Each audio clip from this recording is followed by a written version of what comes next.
What's up, YouTube? How you guys doing? Sorry I missed you the last couple weeks. It's been super busy. As you saw, I've released a couple new podcasts, and we'll get to that in a minute. Anyway, who do we got here tonight?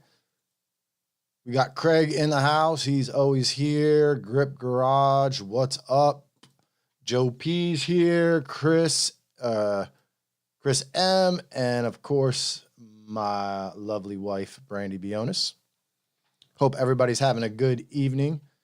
Tonight's topic is remote tuning versus dyno tuning, and I want to go into my opinion there and some details, and obviously there's combinations of those and all kinds of things we can get into. And of course, I'll take your questions on those specific topics or anything else you guys might have. Walter, what's up? Carlos Sabrino, what's happening? Dan, what's up? SN95 Mustang Garage, what's going on? Bobby, Grant, what's going on? Shout out to Pierre. Spencer, what's up? We got everybody in the house tonight. All right, so before we get into the topic, I always like to go over a couple housekeeping things or talk about events. And there's a really big event this weekend, which I would like to be at, but I have even more important plans, which we'll go over next. But first off, I wanted to show you guys, talk about what's going on, which is Streetcar Bragging Rights. That's up in South Carolina. I was going to tell you about it, but they have this super awesome video that I watched, or actually Nate, the guy that runs it, sent it to me, and I was like, man, that's a really good video. It makes me want to go to the race. So let's watch it. This is your time. Your hard work. NHRA Wally's commemorative trophies, big checks to take home. This is what you love. We are a family. But there is only one winner.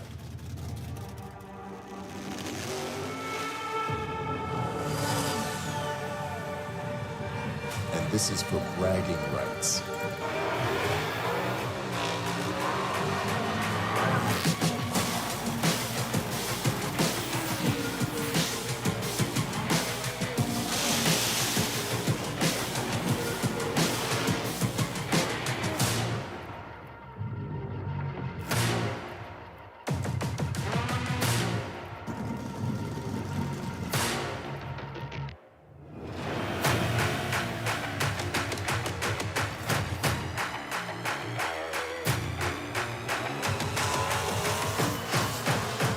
This is Streetcar Bragging Rights, and we're just getting started. I don't know about you guys, but that makes me want to go to that race alone. Hell yeah, bro. Sorry, YouTube autoplay. What's up, Cletus? All right, anyway, that starts tomorrow. It's in Carolina Dragway in South Carolina. I would like to be there, but I've got bigger plans. My buddy Carlos, who is here in the chat, is coming down, and he's going to be the next guest on the Hit the Brakes podcast. I wanted to let you guys know. I'm guessing a lot of you guys that are in here might have already watched it, but we've got some new episodes. Brian Herron, who is, an OG in this category, blow reporting, ran SCT in the early days, and then, of course, Kelly Aiken, who everybody knows, at least anybody that's probably in here. And we had a great conversation recently, and that just went up a few days ago. And then we're recording with Carlos this weekend. That's going to be a really exciting one. Carlos is a really good friend of mine. He's been a racer forever. Has his car, the Joker 1, which is retired, and he's moved on to Joker 2.0, and that is going to be an insane car. I am just super pumped up about it. I've showed you guys about it. It's a all out Coyote, naturally aspirated setup with a G-force clutchless V-gate transmission, the whole 9 yards. It's going to be serious. So anyway, I'll be doing that this weekend. I'll be trying to keep up with the Streetcar Bragging Rights guys, though. Who else we got in here? John, what's up? Anthony, Hellcat guy, but love all makes in your channel. Thanks, brother. Carlos says he's pumped. Mr. Joe says, You should be getting my S550 to tune when they are finished installing the new engine when Will is done with it. Awesome. Oh, Joe Trahan, that's who that is.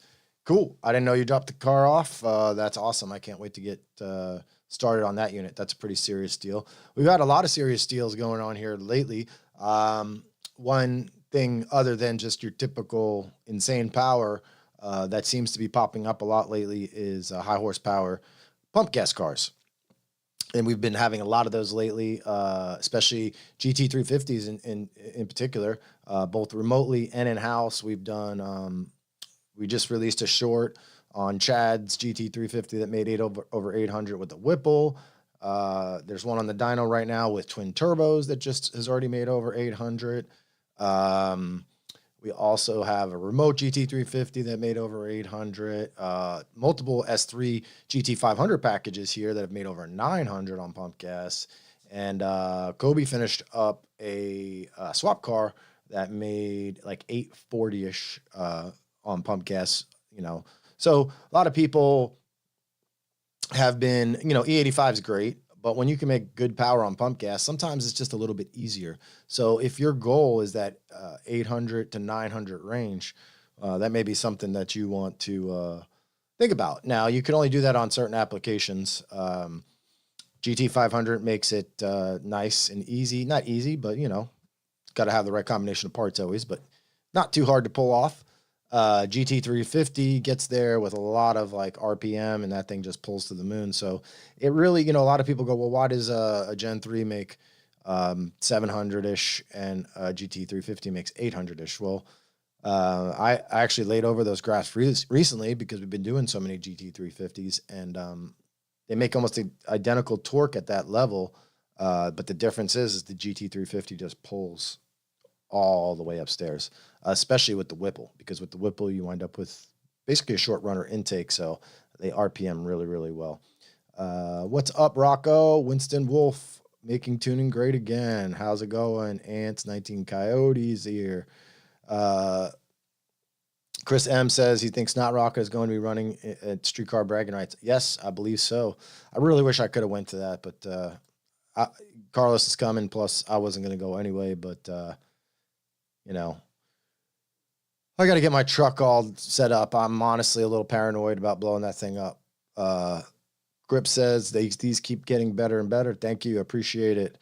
Ant says we're lucky in Florida. E is pretty much everywhere.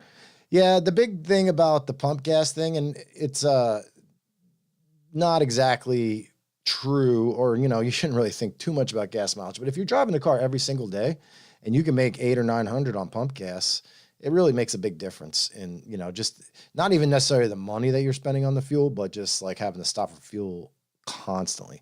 Eric Rose, what's up? Yes. Hey, yo, what's up? All right. So now let's talk about the topic a little bit. The first thing we got to talk about is dyno tuning and remote tuning, and kind of define those, because obviously there's a little bit of crossover. I'm talking mostly about a dyno tune where the person that owns the dyno, that owns the shop, that's dyno tuning, and then remote tuning is having somebody in a different location tune your vehicle. Obviously, there's times when you do remote tuning on a dyno, and we're going to talk about that. And really, I've got a couple pros and cons written down here so I don't forget. And when you really compare those, you may come to the conclusion that remote tuning on a dyno might be the best of all worlds. And I agree and I don't agree with that. It just depends on the dyno you're using. But let's start where I said we were going to start, which is the pros and cons. So on the dyno, depending on where you live, one of the biggest issues might be traveling to the dyno.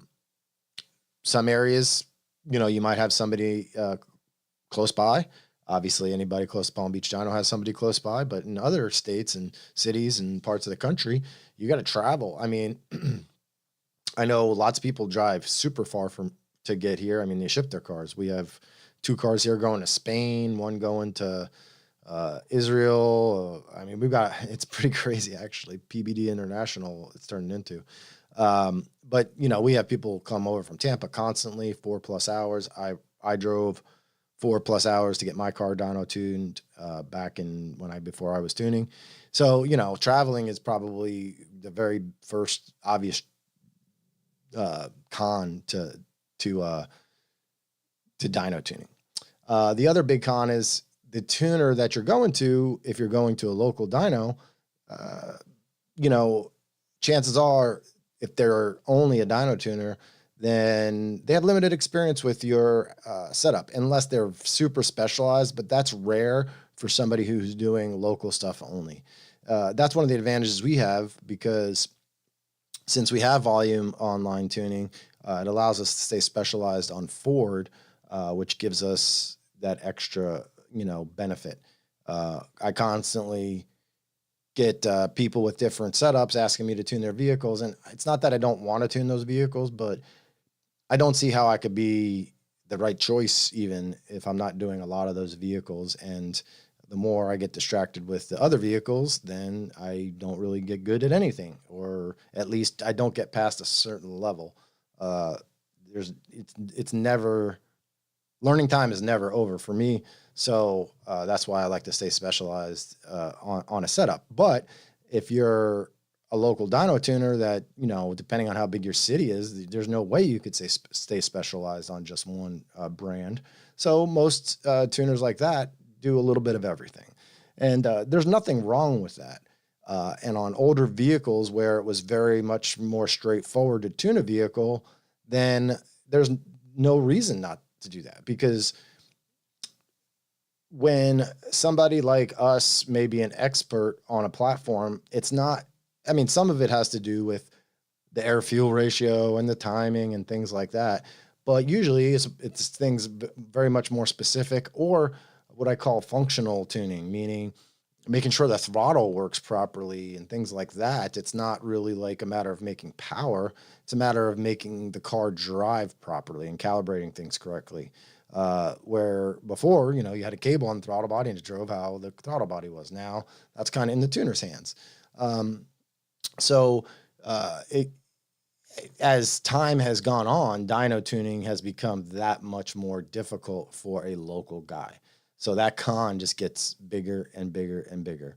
The other thing is some dyno tuners won't support remote updates. So let's say you drive 4 or 5 hours over to them and they dyno it, and you make a change, or there's just a small problem with the tune. Are they going to even entertain getting you to log it and send them logs? Or are they just, in person only, and you got to go all the way back there for any kind of updates? So, those are some of the cons. But there's lots of pros to going on a dyno. One of them, especially on a new build, is it's a very simple diagnostic environment, I would call it. When you're out on the street, you don't necessarily, you can't hear everything as well with the vehicle. You can't monitor everything as well with the vehicle. If you're doing pulls on the street, then, you're not just doing 1 watt hit and it's over. You have to drive to somewhere. You got to do that watt hit. You got to come back. And on a new build, it may be too late by the time you realize that there's a fuel line loose or something like that. So a dyno makes it really nice and safe to do, especially initial tuning on a new build.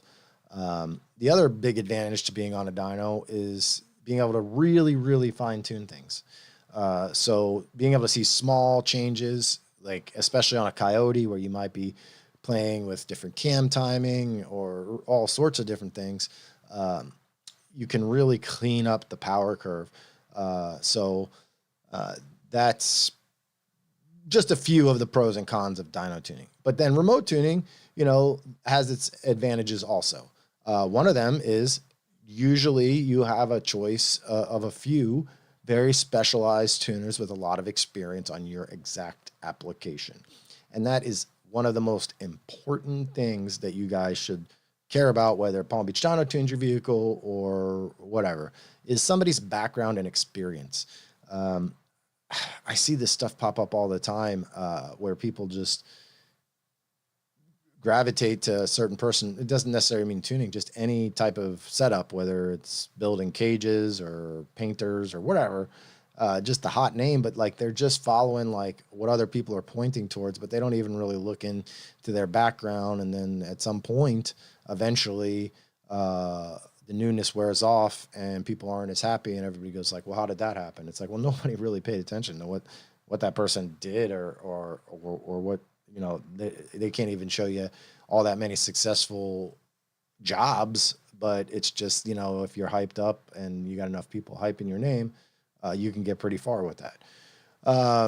So the other real big advantage of remote tuning is you could do it near your home.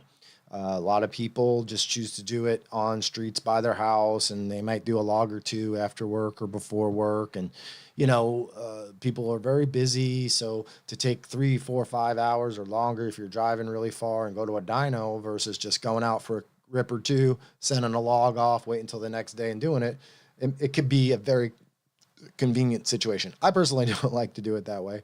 I like to schedule remotes and do it all at once and be done with it, or at least close to done with it, and maybe do some drivability revisions at another time, but at least get most of it done all at once. It's just a lot easier to work that way for me.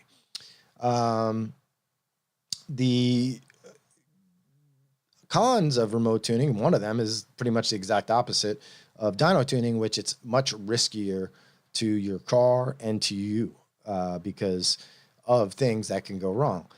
Most of the time when you're getting tuned, especially if we're talking a power adder vehicle, it's your first time going wide open throttle with that setup. And whether you bolted it on or somebody else bolted it on, people make mistakes. So, you know, being able to go watt in the controlled environment of a dyno is very safe, which makes doing it remotely very unsafe. Not very unsafe, but possibly unsafe. And do we have many people have issues? No, but we have had people have problems.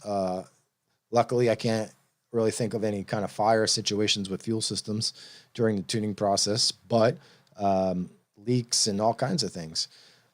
So that's the opposite on a remote tune, obviously, especially, you know, a lot of people are doing it at night.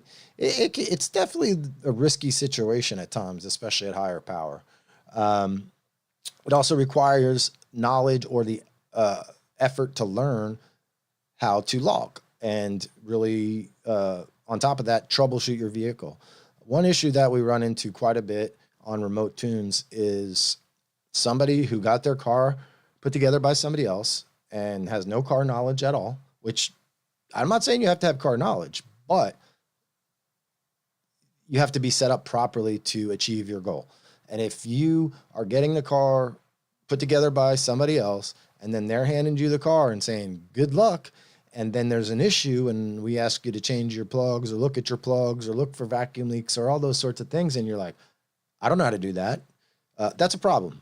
And we do our best to help those people, where I think a lot of other tuners go, that's not my problem. You know, go ask somebody for help or take it. And I don't really blame those people, because the time it takes to help in those situations is sucks up a lot of time.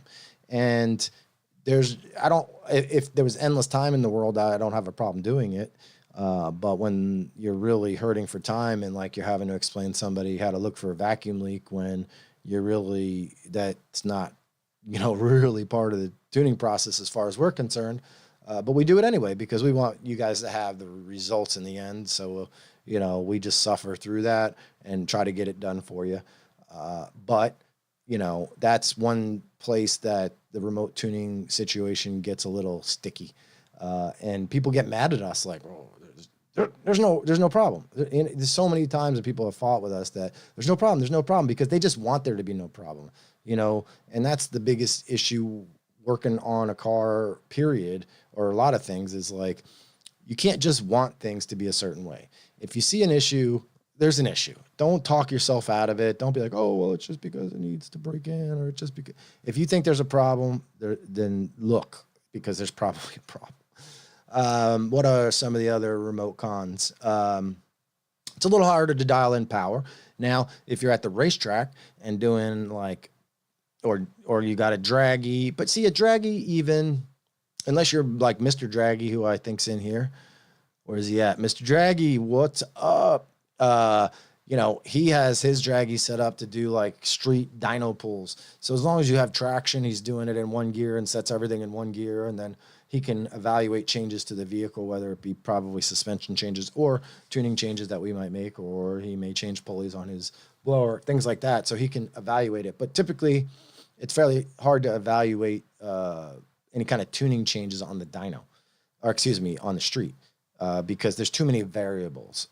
So nobody's going to argue that. I don't think that dyno is, you're always going to be better off. Now at the track, yeah, you know, you could use trap speeds and things like that, but you're still chasing a lot of different variables in those situations. So the dyno to me is really the best place to do it. So,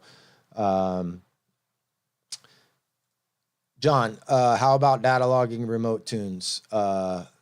Yeah, I mean, that's basically pretty much all remote tunes are data logged like that. So, you know, if you know what you're doing with logging, remote tuning is probably right for most people with a newer vehicle. But our best situation for us is typically when you work through one of our dealers. Now, just using us for tuning and going to some random dyno shop that is either never really worked in a remote tuning environment or,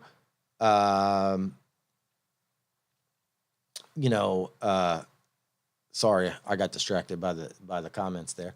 I'll get to those in just a second. So if you're remote, you know, if, shit, I forgot what I was talking about. Sorry. I'm trying to think ahead. Yeah. Oh, so what I was saying was working through dealers. So if you're just going to some random dyno shop and saying, hey, I got this shop, they're going to remote tune. So we don't need your help with tuning, but we need you to log and dyno. If they're not like super open to that idea, but do it, it never goes well. Never, ever goes well. We've had dyno shops like drag out the time, like take extra time between pulls, and they're charging by the hour to like mess with people. So that's a bad situation. But if you go to a shop that is set up as a dealer of a remote tuner, hopefully a Palm Beach Dyno remote tuner, then that oftentimes is really the best experience you're going to have, because it's all done all at once, typically, unless there's a problem with the vehicle, which sometimes there is, and we help you guys work through that, even on a dyno. But to do that, and then you could always work with us after the dyno tune is done for any other little issues that might pop up, remote trackside support, things like that to dial it in.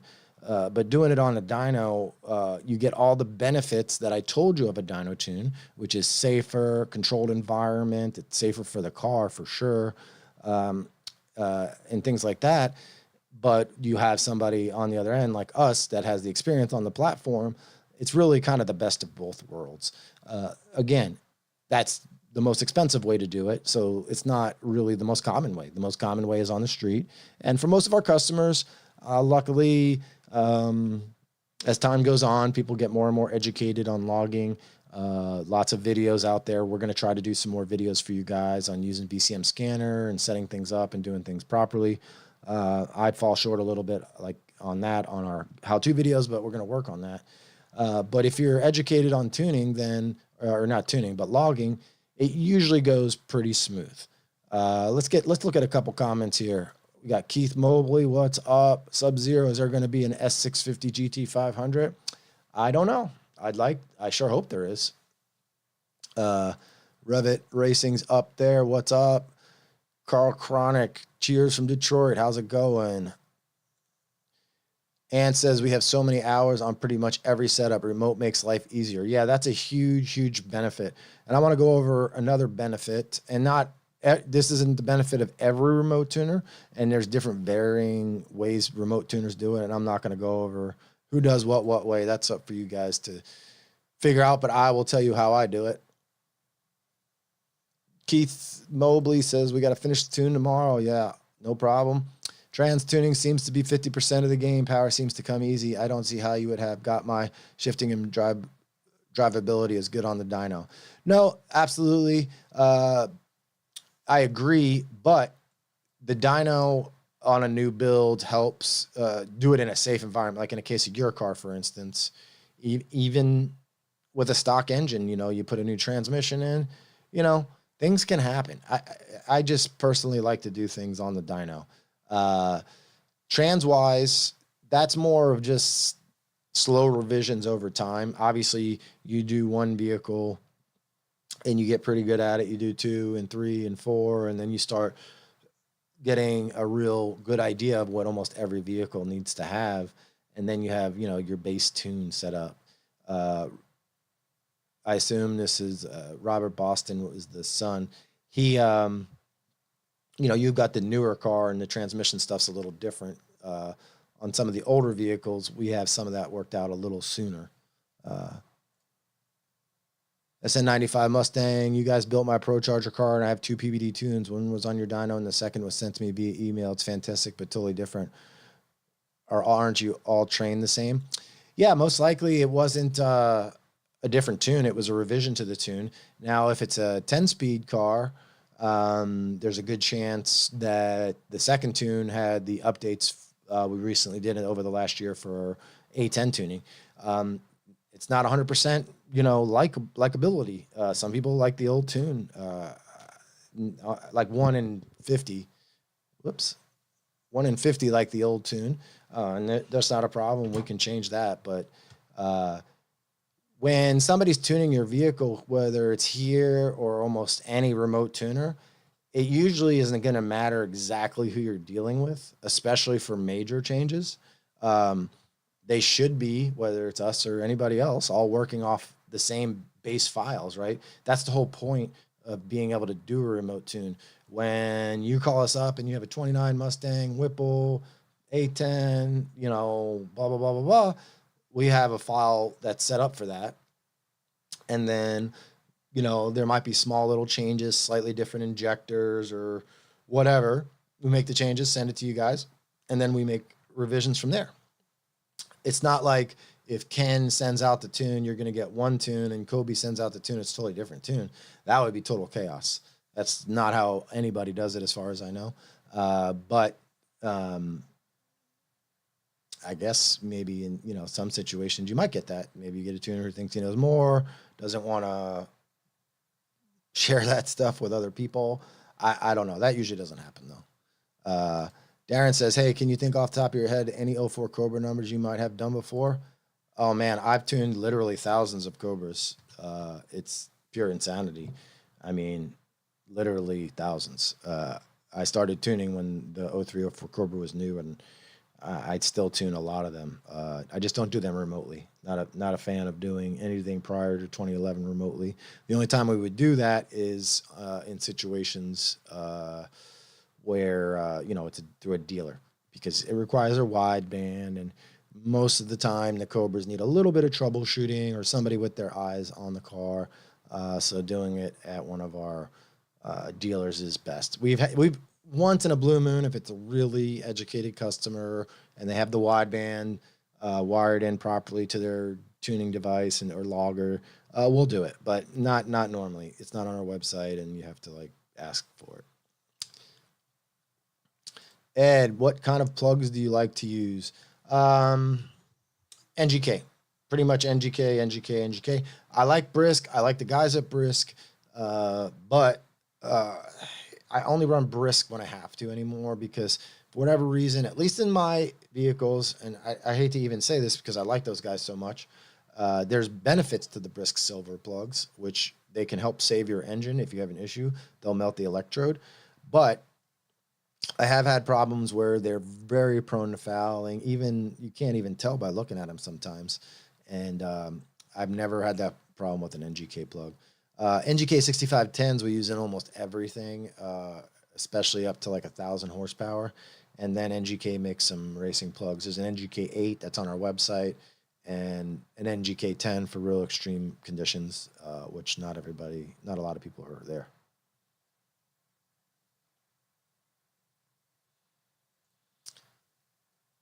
Well, only one pass on new trans. Not sure if Kobe passed it on to you, but it feels great. Daily driving and shifted great. Yes, and I think I saw you made a post about how good the car was driving recently, I think. Or maybe that was what maybe Kobe told me about it. I can't remember, but I did know about it. Can you explain a bit why you choose to tune by adding timing through the RPM range without using negative knock to add the timing, pros and cons? Sure. Actually, I saw somebody else mention this today on Facebook, and it was in complete contradiction to what I believe. So I guess take the facts and pick your tuner accordingly. So it depends. Do we ever send out tunes that can add timing? Sometimes. In some situations, it's okay. But the problem is the knock sensor adding timing is based on a stock vehicle, right? The sound profile of a stock vehicle, all those sorts of things. So there's two main issues that you can have by adding time, letting it add timing on its own.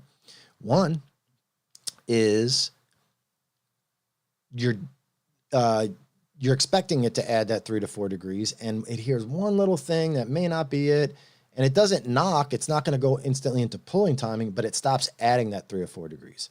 So you wind up with a very inconsistent power curve.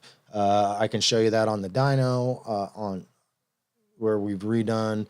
You know, I would never get into the whole like, hey, this guys came in with this XYZ tuner, and now check out how much better this curve looks. But that happens. And a lot of the times that's one of the reasons. And it's not just on the dyno. It could happen on the street, and it happens on the street. That's why you get people that go, oh, you know, I ran an 11.2 and then, you know, blah, blah, blah, blah, blah. And then it ran an 11.5 and the log shows less timing and things like that. So that's one. So the negative there is decreased performance. Another negative is it adds timing when there shouldn't be timing in there. I am the tuner, right? So let me ask you this. Here's a perfect example. If you're okay with the knock sensor adding 4 or 5 degrees of timing, then why are we even tuning the fuel curve? Why don't we just let the widebands add it? Let the widebands add 20% of fuel, let them add 5 degrees of timing. I don't need to tune anything anymore. That's my opinion of it. I know what timing needs to be in it, and then I use the knock sensor to listen for knock and pull for knock. Especially on extreme combinations, on these cars that were making 800 plus on pump gas, or 900 on GT500. You know, I'm setting the timing curve I want to see, and then I let the computer take it out. So that was a good question. That's the answer. Cobras are a pain in the ass. Thomas, do you think it is worth tuning a stock manual Gen 3 car?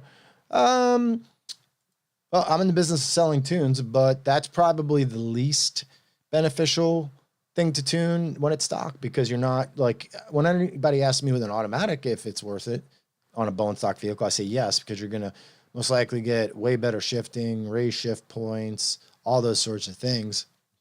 Whereas on a manual, there's probably 2 benefits that you'll get.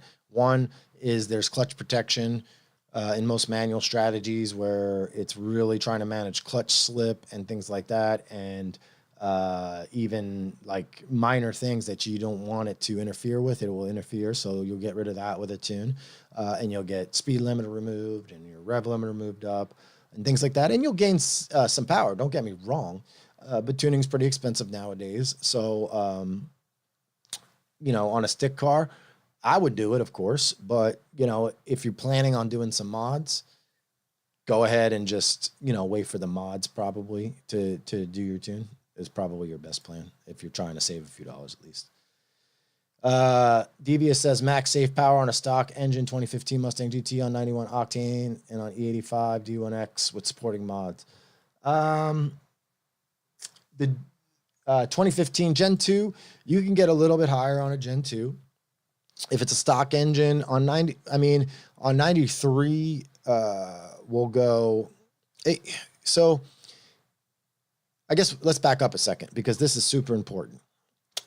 Dyno numbers, comparing dyno numbers. I tell you the max safe power, and it depends on the dyno you're on. It depends if you're using SAE or STD correction factor. There's so many factors that have that are involved. I mean, look at all the controversy right now going around on the Whipple stuff and what gear you're in and all that. I could tell you this right now. I dynoed a car recently, and it had 373 gears in it, 10-speed car. It made 486 horsepower in 6th gear and 507 horsepower in 7th gear. At the 500 horsepower level, it picked up 20 horsepower going to 7th. Now, partially that was because it was a 373 car. If you do that with like a 331 car or something like that, that's not going to work because in 7th, you're going to get to such a high wheel speed that any gains you'll see will get eaten up with tire heat and all that sort of thing. That's another thing. What tire is on the vehicle? How much air pressure is in the tire? I can go on and on and on and on and on how dyno numbers can vary. So when I tell you a dyno number that's safe for 91 octane on a specific setup, that's on my dyno, how I dyno vehicles, in our weather, all those sorts of things. So you still could only take it with a grain of salt. That's the important thing. If you get people that start analyzing dyno numbers across multiple applications or multiple dynos in multiple areas of the country, and they're like, I made 10 more horsepower. It's like, get the fuck out of here, dude. Like, there's so many, I can take the same car and there'll be 10 different in horsepower. And you're going to compare one dyno pull to Bob in Colorado's dyno pull that's got like a huge weather correction, and you're lucky they're even in the ballpark reading correctly. So, there's something to be said that a dyno is more of a tuning tool than numbers, but in the case of a dyno jet, it's usually very repeatable, and they are corrected. On NA vehicles, it's going to be a lot more accurate weather correction than, say, on a supercharged vehicle. But the weather correction does work on a supercharged vehicle. It just varies more. Like on my own truck, weather can make 20, 30 horsepower difference even in the corrected numbers. Anyway, let's look at a couple more comments here real quick. Darren, do we have a kit for an E85 on an 04 Cobra? Been trying to get my brother to convert.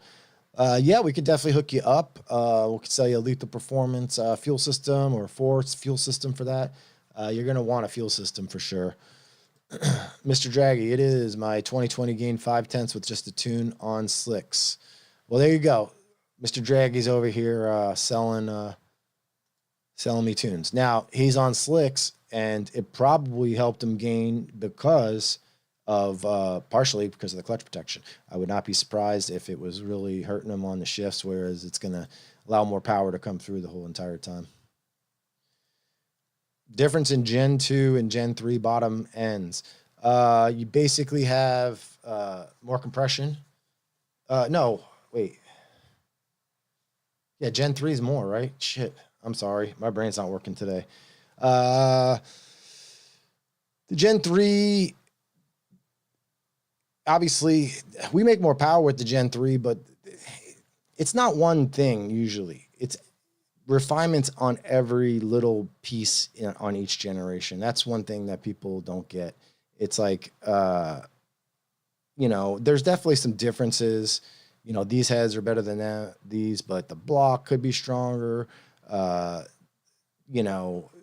rods are slightly different. Like the new rods in a Gen 4 are worse than Gen 3 and earlier. They changed the rods. Everybody does a 3-2-1 swap for a reason. I think the Gen 3 is a little bit stronger rod, but don't quote me on that. I'm not the best person to ask on stock parts because most of the time we're trying to stay under a certain limit. So, for instance, like a Gen 3. We get lots of people that say it'll hold 1,000, but if you're going to come to my shop, I'm going to keep you at 900 because I want you to stay alive. If you're just some cowboy that wants to go out there and blow stuff up, then we're going to set it at 1,000. But I'm not trying to push every different application to the edge. In fact, as things age, you have to pull them back. Like a Gen 1, I would feel comfortable on E85 to make 700 and a little bit more maybe. But now, like if you're coming in on a bone stock Gen 1, the best advice is to keep it at, under 650, even on E85, because the problem with those are the rods really, really suck. That was the big change in the Gen 3, the Gen 2 over the Gen 1 is the rod was the big advantage, whereas now on a Gen 2 and 3, if you have an issue, it's usually not a rod. Now that seems to be back on Gen 4. I don't think we've seen any Gen 4 Mustangs blow up, but we've seen some Gen 4, 3.5, whatever you want to call it, 21 plus F-150s throw some rods, and those rods are in fact different. Gen 2 dudes talking shit. I like Gen 2, but not to the point of like it's the end all be all. The thing I like about the Gen 2 is it's just a little less complicated without the DI and all that stuff added to it. It's a little nicer to be simple. But I got a call coming in. Oh, call you back. Sorry. So, you know, the whole like Gen 2 is the best. That's like saying, you know, it's, you know, picking your favorite band. There's lots of good bands, right? So the Gen 2, all the Coyotes are good, but Gen 2 and Gen 3 in my book are almost on a level playing field because of some of the advantages of a Gen 2. You know, it goes both ways, like I said. Overall, if I was going to build something right now, a Mustang GT, I would probably buy a Gen 3 because even though I'm a 6 or 80 guy, I do like the 10-speed transmission. The 10-speed, if it doesn't break, does have its advantages up to a certain point. You know, and I already have a 6 or 80 car that's going to, you know, make 15, 16, 1700 horsepower. So, you know, if I was going to do a 10-speed car, I'd set it up at 900 to 1100 horsepower, which they live pretty long life that way, even the transmission, and that's the way to go. The other advantage to a Gen 2 is obviously it's older, so, you know, if you're buying the car, a Gen 2 car or Gen 3 car, the Gen 2 is going to be cheaper, so there's more money to put into the vehicle itself. What mod has the best gains NA? It depends on where you're starting. Intake manifolds, like on a Gen 1, is probably a pretty big gain there. But, you know, it kind of depends because it's going to vary based on price. So, you know, yeah, you put a set of cams in there, you're going to gain 30 horsepower or more. Where else are you going to gain 30 horsepower on one mod? But that one mod is more expensive than any other mods or a lot of the other mods all added together. So it really depends on price, of course. So I guess if you're talking one mod, probably cams, but you're not going to go just do cams mostly. You're going to do headers and intake and all that. So just like anything else, most setups are more of a recipe than any one thing, right? It doesn't work like video games where it's like this adds 5 horsepower, this adds 12, this adds 37. It's like sometimes, but sometimes you're not going to see the benefits of the headers unless you have the intake manifold, because the headers are only going to work at high RPM. But if you have an intake manifold on there that won't rev out, then the headers are junk. But then all of a sudden you do the same exact test on a vehicle that has an intake manifold, and now all of a sudden headers are awesome. Same set of headers. So it's more about the recipe than any one particular mod. Mark Scott says DCT for the win. Chris says it's no good for drag racing. Yeah, it's not bad for drag racing up to a certain point. I mean, my GT500, when it was stock blower, or even the Whipple, I love that car. So if you're in that low 9-second, high 8-second range, I think the DCT is great and fairly, you know, trouble-free, depending on the weight of the car. If you're trying to do it with a full weight GT5 100%, then it gets a little bit more difficult. Mine was a little light, I guess, but I loved it. Then it's when you try to go beyond that point where it really gets crappy. Now, of course, you're never going to 60-foot, not never, but probably not going to be 60-foot and 1.2s anytime soon in a GT500, or especially a full weight one. Whereas you could do that with a lot of power with a 10 or 80 or a 6 or 80. But the DCT is awesome on the street. So even though sometimes I spew a lot of DCT hate. I see a lot of DCT hate. I do love the DCT transmission, and I'm super happy Ford came out with that.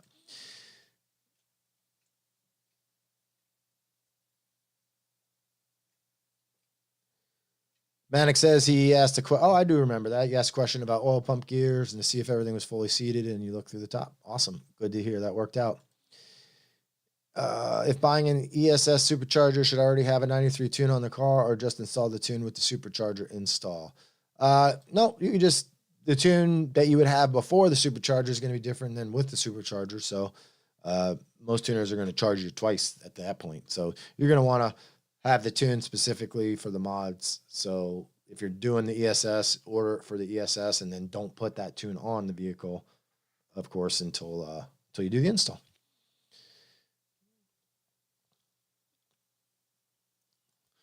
All the videos I watch, I see the GT500 get front end light at 130 to 140.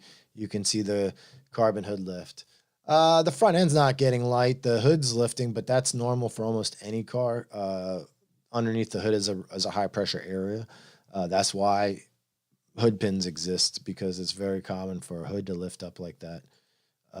Some of it has to do with what's been changed on the aero. Will I test a dual intake in a 3rd gen Coyote, mechanically linked or plugged one? That would be interesting. Absolutely. I would love to do that. If Kelly's still in here, he's got the intake manifold off of his that he put a Whipple on it, and I would love to see that. And I really do think there's something there for sure. And I don't think you necessarily need to use both throttle bodies. That would make it more difficult for sure. I'd like to just test it with a single throttle body. I think there's something there. All right, Tomas, what power curve do you prefer for a daily? Positive displacement, centrifugal, or NA? Well, you didn't say turbo. So that's, I mean, it depends on how much power you're talking about. So my daily is my F1 currently. Well, I have 2 dailies. But it's been my F-150 for a few months, and that's a Whipple 5.0 that makes roughly 900 wheel. Drives awesome. I don't drive very far. I don't often I could take the highway to my home and back, but I can also take back roads that are 35 to 45, 50 miles an hour. Drives awesome. Also have a turbo truck that customers that I've driven back and forth drives just about the same. So just, you know, if you're under 900 horsepower, which most people are, I think they all drive great nowadays. It used to be different for sure. I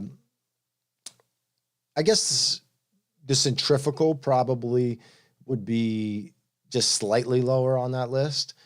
The turbo probably is the most fun to drive, especially the Hellion twin turbo kit for the F-150, because the turbo sizing is perfect and you get a lot of that mid light throttle boost, but in a very good way. You just feel like it's just the power's there constantly. Whereas I don't even feel that with my Whipple truck, because a Whipple has a bypass valve. So until you get past a certain point, the bypass valve is open and you're not going to feel much of a difference. And then it starts to come in, whereas the turbo will make that part throttle boost. So,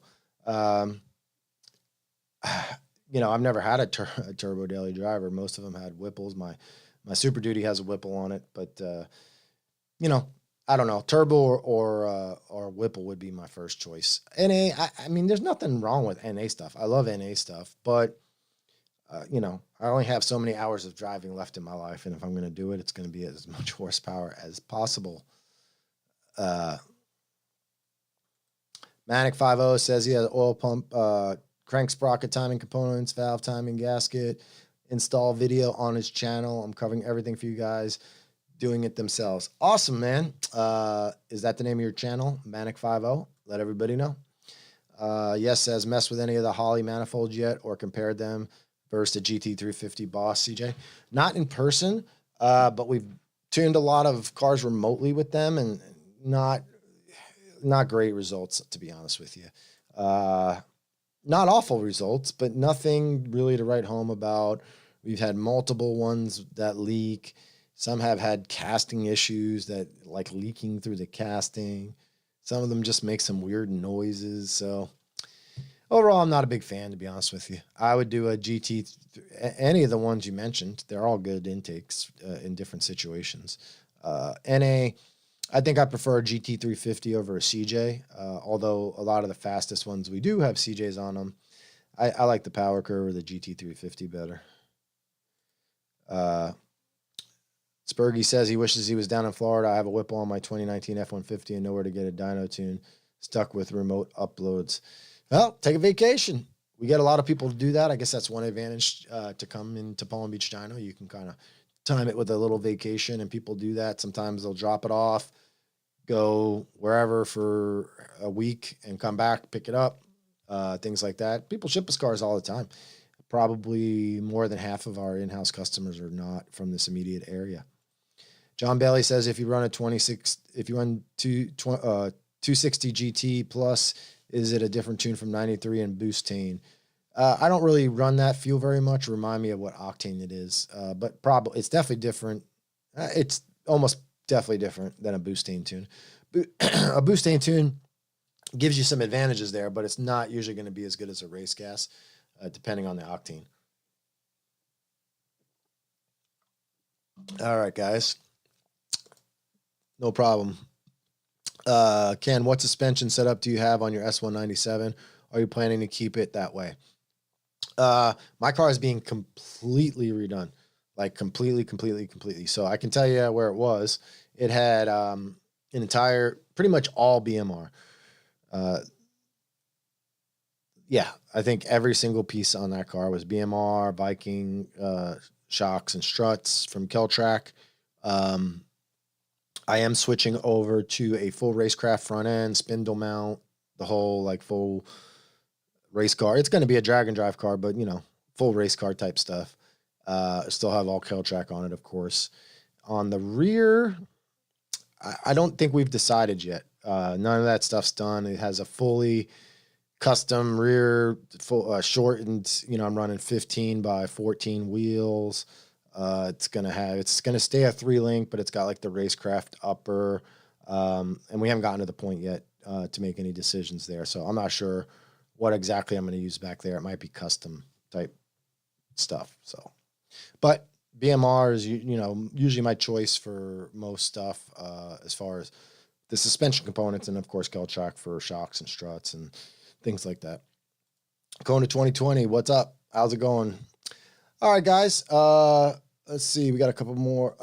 Oxygenated 104 unleaded on the GT Plus. Yeah, I would. I mean, you could run that on a 93 Boostane tune, but you definitely should not be running as much timing. If you're tuning for maximum performance, you wouldn't be running the same timing on a Boostane 93 tune as 104 oxygenated. You should be able to get away with more timing.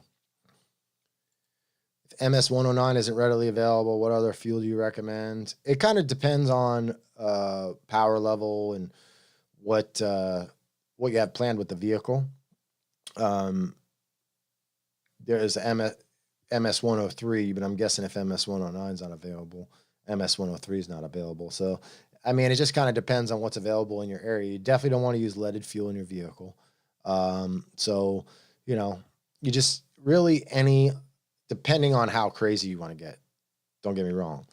For most people, anything over 100 octane, unleaded is going to be a pretty good setup. So you got to just see what brands are around. AJ says, do you think the Dark Horse is a GT limited by tuning? I guess we will see when tuning opens. No, there's really nothing. Oh, okay, I got you. That makes more sense after I look at your second comment.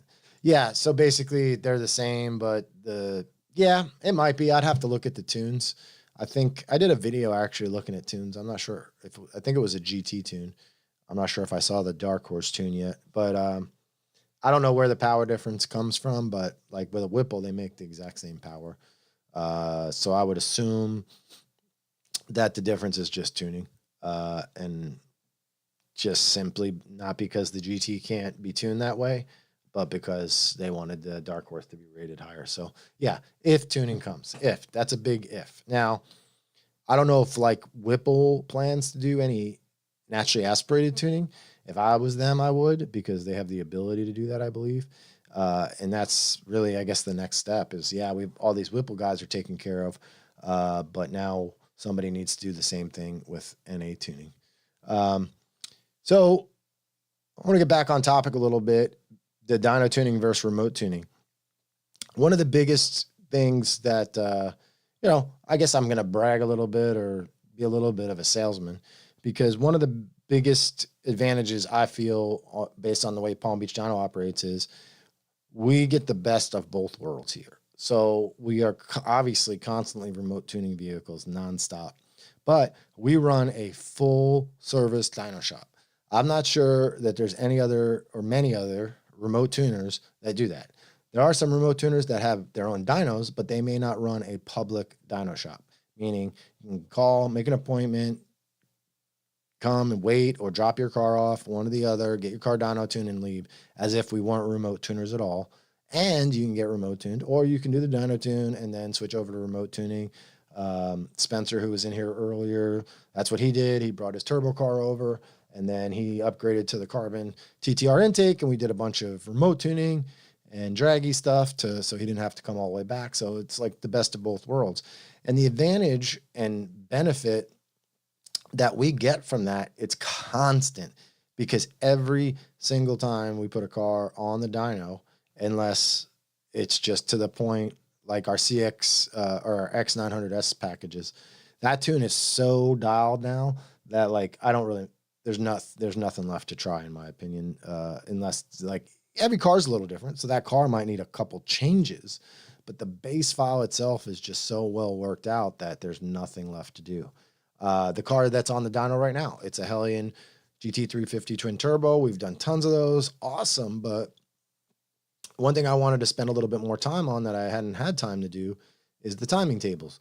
For those of you guys that don't know, these cars have very many timing tables. It's kind of up to the tuner on how many they want to use, but factory, sometimes there's 20 plus tables and different ones for if IMRCs are open or closed or all those sorts of things. And they're determined by what the cam position is. So when you move cams, it might move over to a different map point, different timing table. So to really, there's always time that could be spent in refining those timing tables, unless you're just a knock sensor tuner that just let the knock sensors handle it. That's not how I do it. I do let the knock sensors add at part throttle, because especially light throttle, because that's going to really affect fuel economy, because you're going to want to run the most timing that you can for the best fuel economy. But needless to say, we got this Hellion twin turbo set up on the dyno.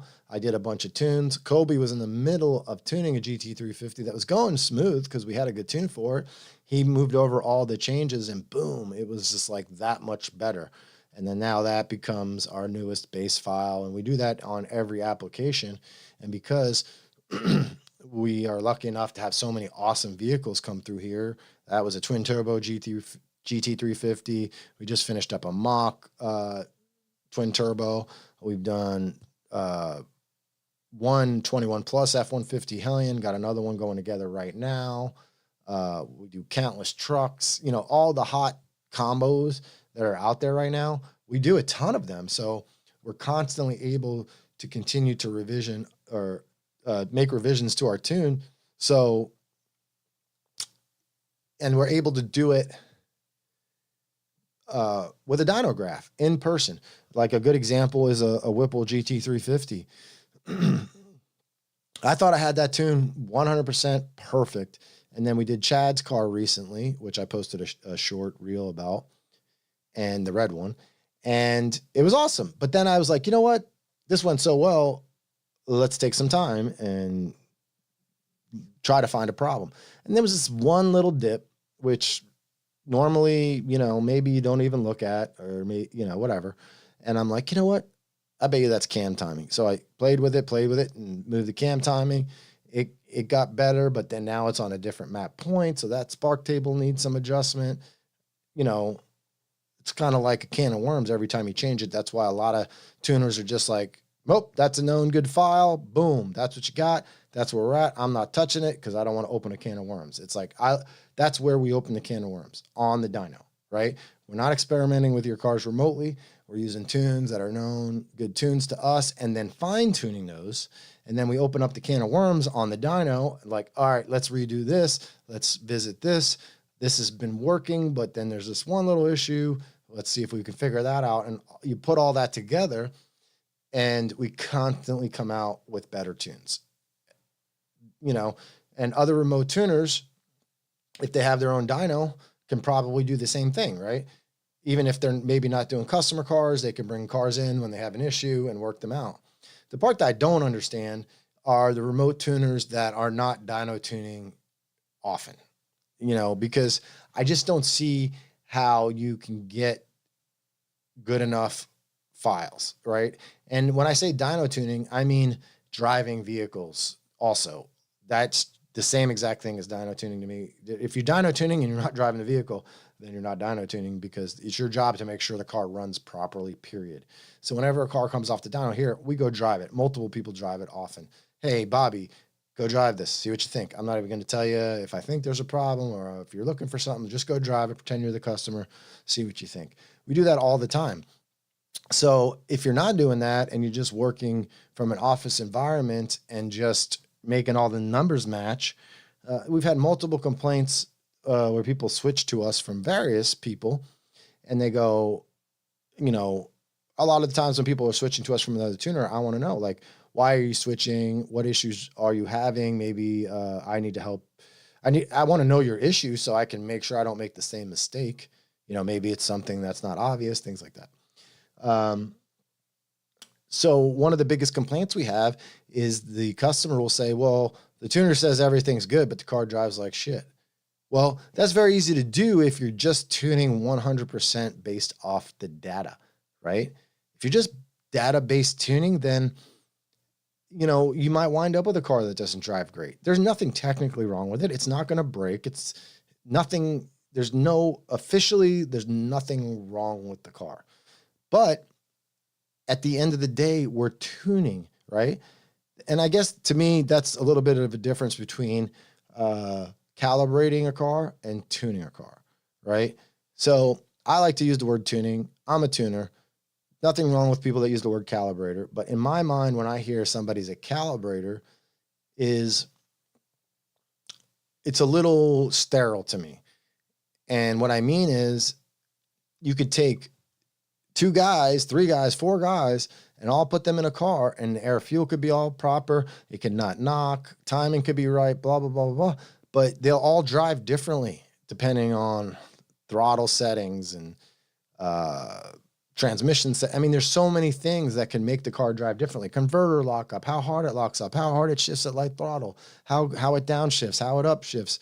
I mean, there's so many little things, and some people out there don't really consider all that. Like, they just leave it how it is, stock, part throttle stuff, whether it's part throttle cam timing, part throttle shift points, part throttle converter settings.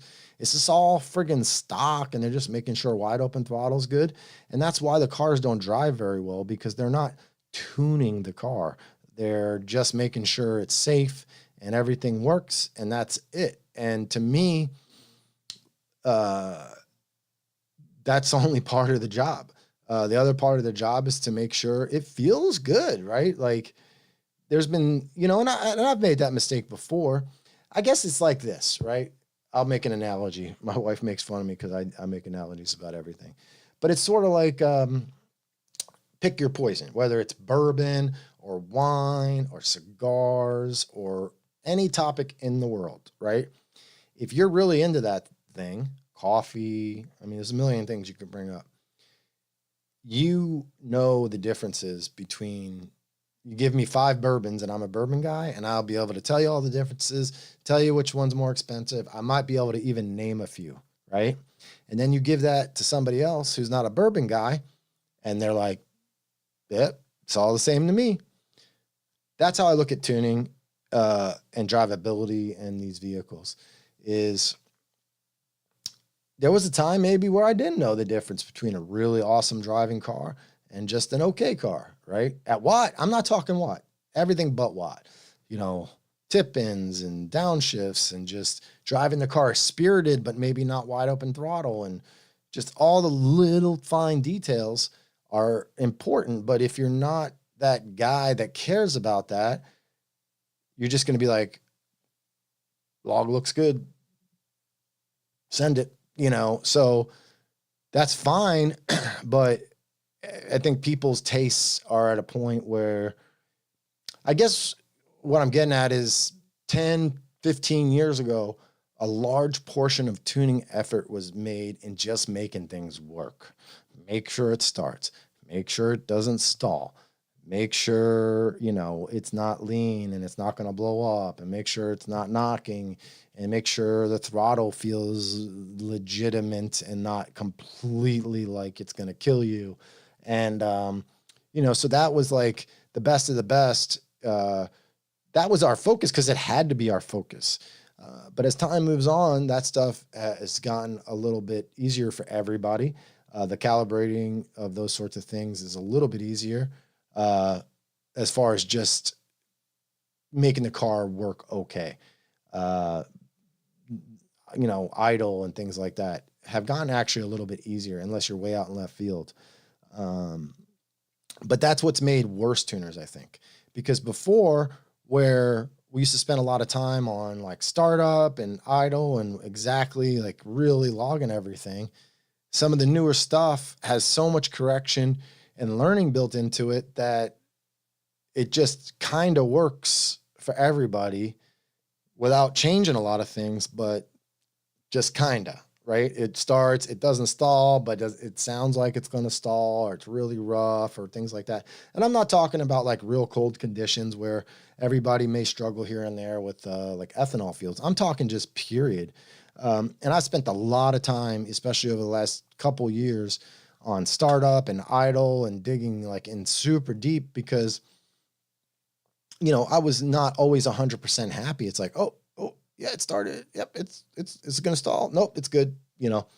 And I don't want to think like that at all. I want to get to the point where the car feels to my customer like it came that way. And, you know, lately we've been getting a lot of our in-house customers especially, and then this carries over to our remote tuning people saying like that the car drives better than stock. I can't believe how smooth it is. I was expecting some drivability stuff and it's perfect or near perfect or whatever. And, you know, that feels good because I've gotten to the point where that's my focus, right? We no longer have to worry if, you know, we're even in the ballpark of a throttle calibration and getting a wrench right. We're to the next level of refinement. And that's what I really enjoy doing. So anyway, all right, let's look at a few more comments here. John says, what's the smallest pulley for a Gen 3R 93 and Boostain? I don't know, man. It's been a little bit since I don't have those pulleys on the brain. I could tell you on a Whipple, on a Gen 3R. I don't want to give you bad advice, but you're more than welcome to message us on Facebook or send us an email or even call us. Isn't that a novel idea? We have a phone number. Mr. Draghi, MS-103 is less oxygenated than 109, but it's the damn exact stoic is 93 pump gas, so it's a great replacement. I agree. I think that guy, though, if he couldn't get MS-109, he might not be able to get 103, although I think some states 109 is not legal because of the oxygenation. Dark Horse has a stronger bottom end than a GT. Yes, that's true. That's not going to make a difference in power, or shouldn't, especially on a stock tune. 50 John Productions, is Motec available for a Gen 3 GT? Very interested. I believe so. I don't think I'm not sure if they have a plug and play option. They might. Let me I'll look. I'm curious. Well, it depends. If you're trying to do it with an A10, then probably not. Let's see. For those of you guys that don't know, milspecwiring.com is the Motec website. I'm in the wrong section. I thought I was in the right section.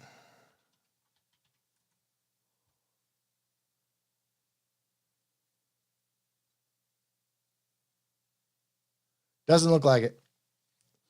In fact, Joe that was in here earlier, he's wanting to do a Gen 2 6 or 80 package, but I don't believe that's out. Unless this is it right here.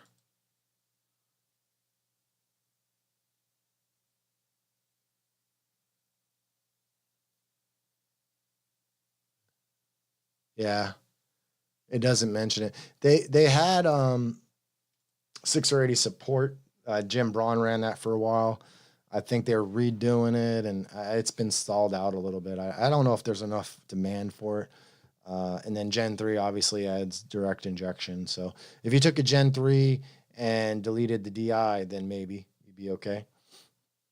It just depends, you know. The nice thing about the Motec stuff, like I've only have experience mostly on it with GT500s, is it maintains all the functionality and everything works perfectly.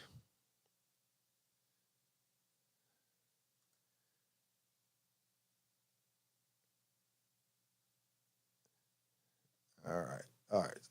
AJ says all rods are forged, so them saying that doesn't mean anything. Cast rods are a thing of the 1930s. Yeah, but there are different. There's cracked forged rods, and there's all different kinds of differences. Brandy says a Kenology. I sees Paul and Cindy says you had me at bourbon. Yeah, I used to be a bourbon drinker. I don't drink much anymore, and if I do, either I'll have like one bourbon or one like IPA, something that like takes a little time to drink. How long have I been a tuner for? I started tuning in 2003. I was recruited to tune when SCT was starting, before it was even SCT. The guy who started SCT, Jerry, my mentor, said, "Hey, you know, you might think there's this new software I'm coming out with. You might want to think about becoming a tuner," and the rest is history. What's up with 5250? Yeah, that's just because they have to cross at 5250 because torque, well, it can go either way. You're either measuring horsepower. That's a good question because we're talking about dyno stuff. So let's go over that real quick. There's different ways to measure horsepower and torque, or you're measuring one or the other and converting or doing math for the other. So for instance, a dyno jet is an inertia dyno, and that's measuring horsepower, which is the acceleration rate of a known weighted drum over time. Then to calculate torque on a dyno jet, you have to know engine RPM, and you can do that either by putting a thing on the coil that just measures RPM, or you have to use gear ratio. So that way it just calculates the RPM based off the pull, and then it does math, and it takes horsepower and calculates the torque. Then you have things like a Mustang dyno or other dynos that have a torque cell, which actually measures the torque on a arm, and that has to be calibrated. And one of the disadvantages, in my opinion, to like say a Mustang dyno is it has to be calibrated. So now you're measuring torque, and then you have to have RPM to be able to tell you what the horsepower is. Yeah, I have an A10, so I'm guessing it's for TH400 as well. Yeah, I don't really know you're going to see anybody come out with A10 support. Although, actually, I think Fuel Tech might have been playing with it, but I don't know, man. It's going to be hard to get it to work as good as stock. Dark Horse has some trickle down from 2020 GT500 as far as engine internals. Yeah, I do believe that's true. 50 John Production says, you guys are tuning my TT Gen 3 Coyote, and I have now did rods and pistons. How different is a tune for a built motor versus stock? I mean, typically it's not going to be any different or too much different unless you were being overly conservative on the stock internals, or you change compression ratio with the piston choice. You know, if you go lower compression, you know, typically it might need a little bit more timing. You go higher compression, needs a little bit less timing. Something as far as fueling should be pretty close. But here's the other important thing to remember now that you've changed something. People all the time, let's say you kept the engine the same compression and didn't really change anything that's going to affect the tune. Do you need to contact your tuner? Yes. Unless you're really good at doing data logs and you feel confident making judgment calls yourself, that's fine. But if not, you need to contact us because you just had your car completely apart and put it all back together. Are your fuel pumps working as you think they are? Or is everything working like you think it should? And a couple data logs will tell you that. And I've had multiple people have engine problems where they're trying to break in an engine and they're like, oh, I didn't want to bother you. And I'm like, dude, that's like what we do. So if you just put a new engine in and you didn't log it and you just out, even just driving it around, what if it's like got a stuck injector and like you don't notice it and it's pouring fuel into your brand new engine and your oil is full of gas or ethanol or something like that? It could be really bad. So even if you're not changing anything on paper, if you have a car apart and you put it back together, you should be logging it. I'm getting a Gen 3 Coyote soon. What would be the very first essential mod I should have? It depends. I think your best bet is to plan where you want the car in a year or so. If you're planning on boost,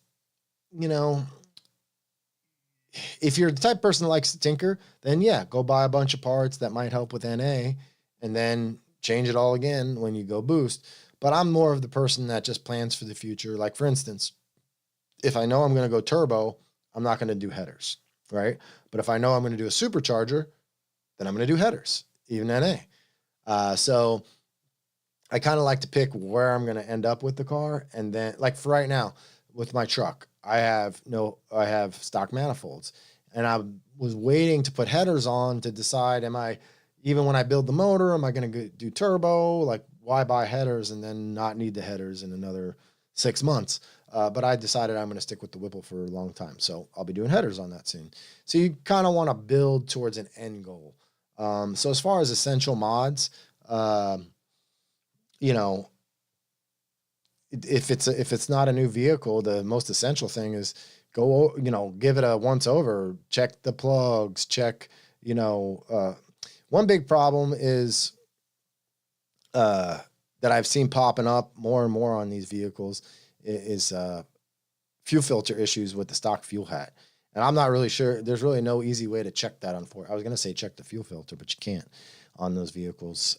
It's built into the hat in the fuel pump. So, on a high mileage Mustang, any Coyote at all, that's one thing I would consider if you're buying it used is, how healthy is the fuel pump and the filter? I don't know how much those hats are, but that, if you're buying a Mustang with over 70, 80,000 miles, a new fuel hat, if you're not doing see, that's another thing you got to decide. Where am I going with this vehicle? If you buying a used vehicle and it has high mileage and it's like, well, I'm keeping it NA, so I'll just put a new stock fuel hat in it. That's fine.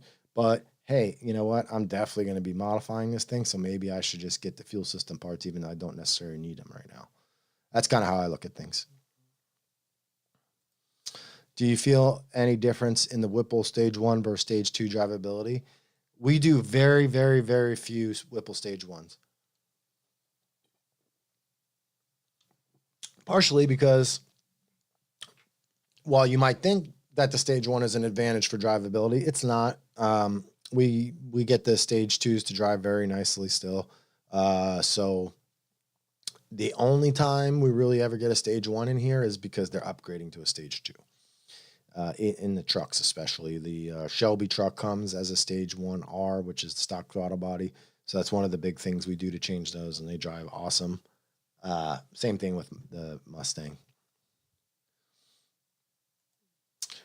Pavlo, no, I did not rebuild my Shelby after the crash. I still have it, but it's sitting. Pavlo John says he's coming in for a dyno tune. Awesome. I really appreciate that. We love having you guys here. And one advantage to coming here for a dyno tune is I've been trying to make shorts, reels, whatever you want to call them, on most of the vehicles that come through here if the owner's okay with it. So good opportunity to get some cool little footage of your car up on our social media for sure. Plus, like I said, when you bring the car in for a dyno tune, you get the benefit of us, and it's slightly more expensive, of doing that little extra fine tuning that we can't necessarily do remotely. Like, because that's the time when we can kind of experiment with a few things. And it's not always, but oftentimes we do pick up on those types of things where we've been sending a really awesome tune out. It's been fast. Everybody loves it. But then somebody comes in for a dyno tune for that combo. We use our normal file, dial it in and go, okay, that's good. Let's make a couple of changes that we may not make remotely. And then, whoo, look at that. We found something. So there's definitely a benefit. What's my take on nitrous tuning on a Gen 1? If it's a stock Gen 1, you're playing with fire for sure. Literally. Because any Gen 1 now you're talking is 10 years old. The big weak point of a Gen 1 is the rods, which is, nitrous in general is hard on everything, pistons and rods. But the problem with the Gen 1 is you do that to a Gen 2 and you burn a piston and you go, shit, and good chance you're good. You at least don't have a hole in your block for the most part. And, you're going to build it. You might do a sleeve block anyway. You do that to a Gen 1 and, you need a new block. So that's the big disadvantage to the Gen 1 when you're pushing it, period. And then with nitrous, it kind of depends on the person, because if you're really good at nitrous, which there's such a thing, then it's not as bad. If you don't have a lot of experience with nitrous, then you definitely don't want to mess with it on a Gen 1. But I get a lot of guys that come down here from like the South, which we're more South than anybody, but we're not called the South. But you know what I mean. And nitrous is very popular in the South. It's very popular in grudge racing. And we get a lot of guys that come down here for nitrous tunes. And those guys know what they're doing with nitrous because they use it constantly. So my advice to them would be different than just this type of advice where I don't know your background. But in general, nitrous is a lot more challenging to do properly for any setup. Michael Camacho says, looking to switching from single to twins on my Gen 3 TH400 car. Any benefit, generally speaking? Nah, man, you can't do that yet. You gotta make that single turbo. You were the first one with a turbo on your Gen 3 in that unique location. I want to at least see it work for a little bit. Finally. So I vote for you sticking with the single. But in general, I'm a twin turbo guy. The only real benefit of going with a single turbo, or the only reason to go with a single turbo, is if you're racing a class that only allows a single turbo. You can make a single turbo work. Tons of people make a single turbo work. But twin turbo is just a lot easier. The packaging is easier. It fits better typically. There's just a lot of benefits to it.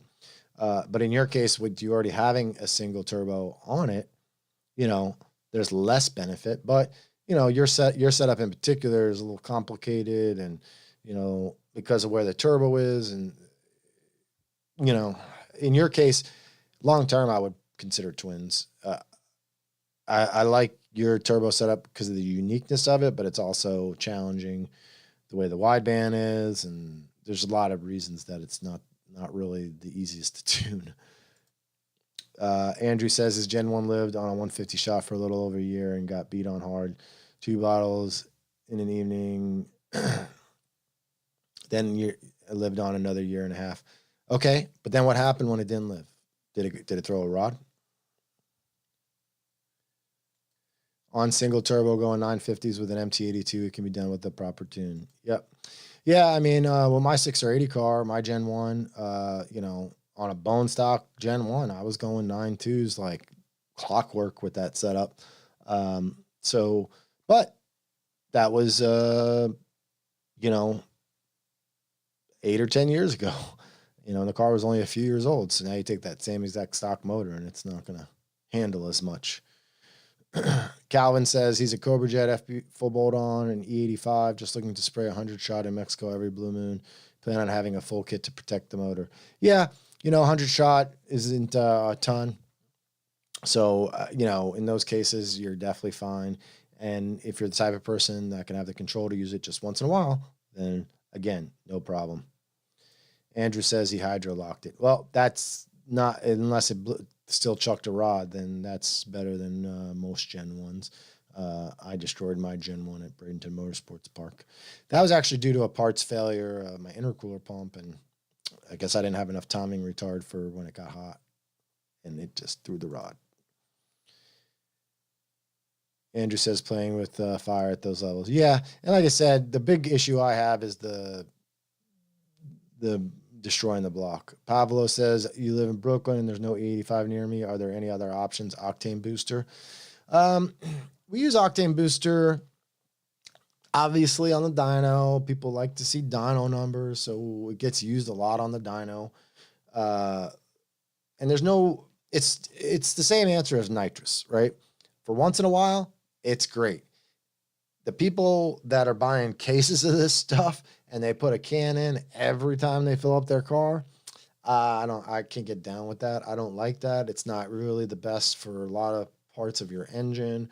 The valves, obviously plugs. I'm sure if anybody looked at their plugs after running octane boost, well, if your plugs look like that, your valves look like that, and a lot of things look like that. So not a big fan of octane boost as a all the time type of solution, but it's definitely a great once in a while type of thing. Like a lot of things in life. 50, how does the multi-tune work if you guys offer it? We do, but mostly just for in-person right now because delivering it is a little bit more of a challenge on the different devices. We can do it, but it's just a lot more work, and we're just not quite there yet. But the way it works is it has that's multi-tune specifically. We're talking about PCM Tech, I assume. They have a custom operating system, right? So on a tune file, you got a certain size of a file. Well, most of the time it doesn't use the entire file, like the entire size of the file. So what PCM Tech is doing is when you're switching tunes, you're not switching entire tunes, right? It's not an entire tune, but you can take, say, these 20 or 30 tables and make multiple copies of them. Like, let's say just one table. Like you can have your, and there's, let's keep it simple. Let's say there's like one spark table, which there's not. There's one spark table. So you can have your main tune, and then it has like 2 other copies of the same spark table.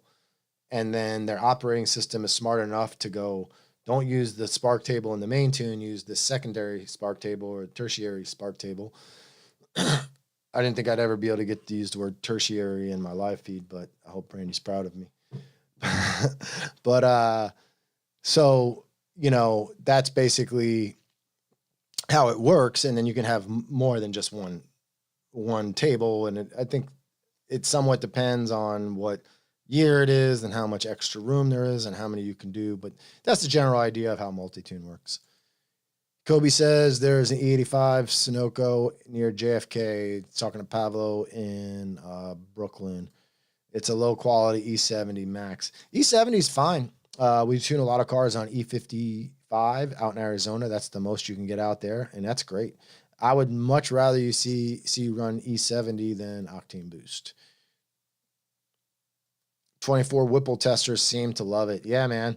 When you throw a can in, now see, you got to remember that's replacing where most of the time people might just run E85. They can't. So that's the alternative, right? So you just throw in a can of octane boost. In Whipple's case, they do have the tune set up to add timing.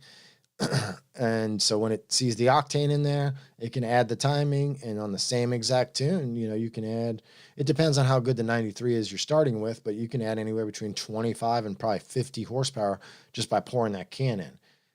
If you can tune the vehicle, you still might want to do it a different way, but in the 24 Whipple's case, that's your only choice.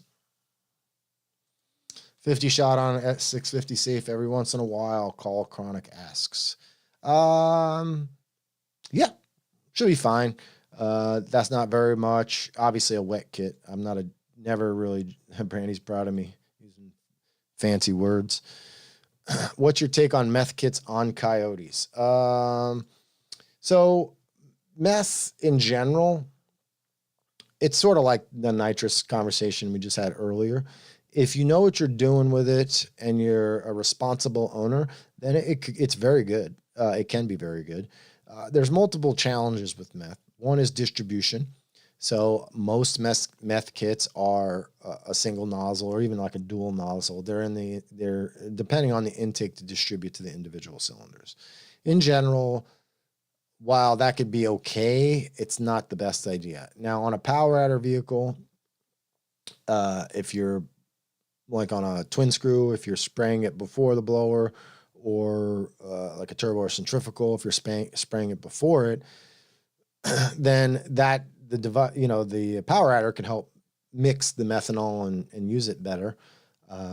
If you're spraying it into the inlet tube and allowing it to just like the intake to distribute it, sometimes it doesn't distribute very well. So if you're using it in a serious way and trying to get a lot out of it, a direct port methanol kit is probably your best bet.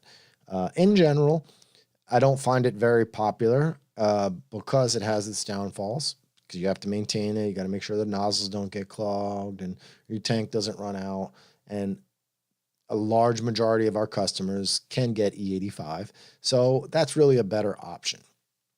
That being said, we do have some customers that have, we have a customer in the Northeast that's been like 920s on 93 meth tune with his Gen 3 Pro-Charged A10 car.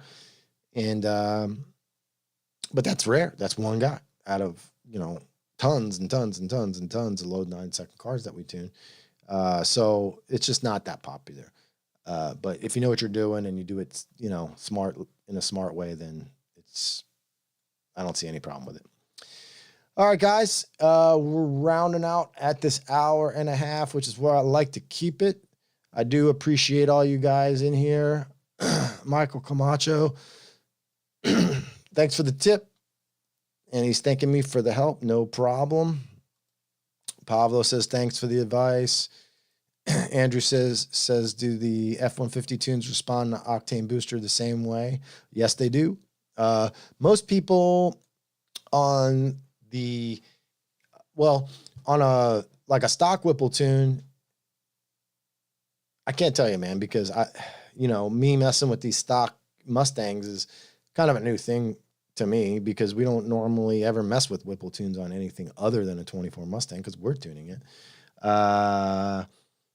But typically if we're tuning it on an F-150, we usually set them up more for flex fuel because we can do the F-150 Whipple trucks. We can do a flex fuel tune for like E30, E40, and that's a much better option than octane boost. If at all possible, I like to get octane from anything but octane boost. But in a 24 Mustang's case, it's not a bad option. I see Paul and Cindy says, since there's no tuning on an S650, you can throw a 50 to 100 shot on safely. Yeah, 100 shots probably getting a little spicy. Maybe you mix a little ethanol in there or a can of octane boost wouldn't be a bad idea if you're going up to 100 shot. 50 shots probably fine on anything. Calvin Cooper says, I want to get a tune for E85R, but it's so hard to get. Is the extra power worth it versus just going pump E85? It depends on what power level you're at and the exact application of, what power adder you're at and how much power.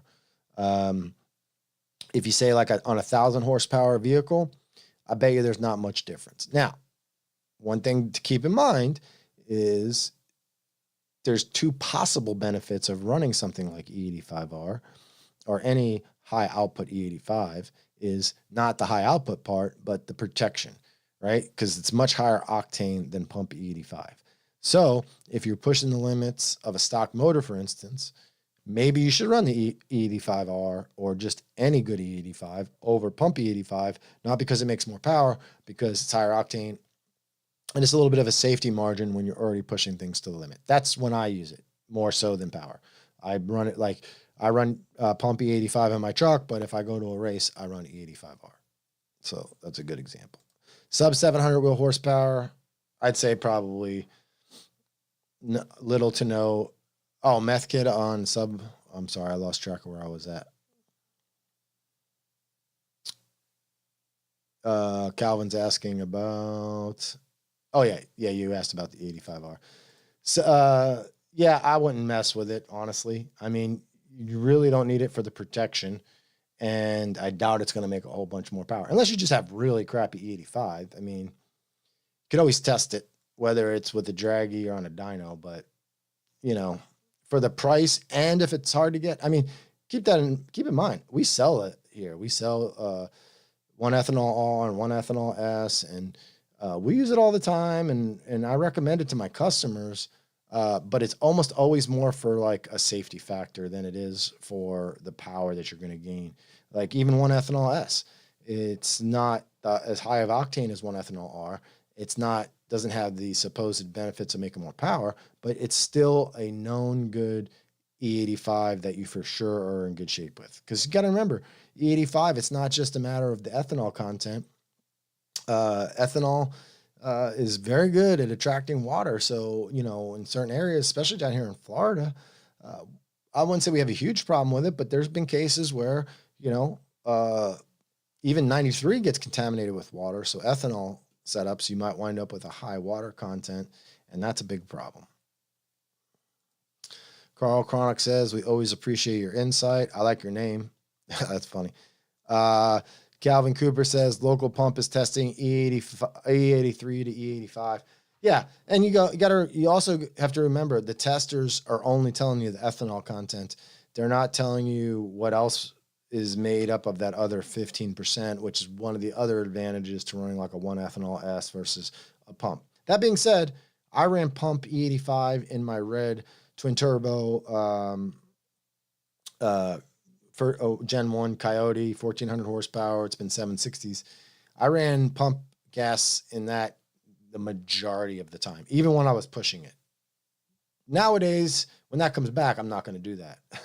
But I did do that with no problem. Most people do that with no problem. So I guess sometimes I'm just being overly cautious because the older you get, the more shit you have break and the more you want to just avoid that. You know, I guess that's really what it comes down to. Calvin says, I appreciate all the advice. Anytime, brother. All right, guys, I am going to wrap it up for now. I hope you guys enjoyed it. Remember, subscribe to the channel. This is a live feed. If you're watching this recorded, then you missed out trying to ask questions and interact and hang out with everybody in here. It's been a great night. If you subscribe and you hit the bell, you'll get alerted when we got new live feeds coming out. I'm going to try my best to do these weekly, but you know, we missed a couple weeks. I was working hard on the podcast, as you can see behind me. We got the stickers up on the wall.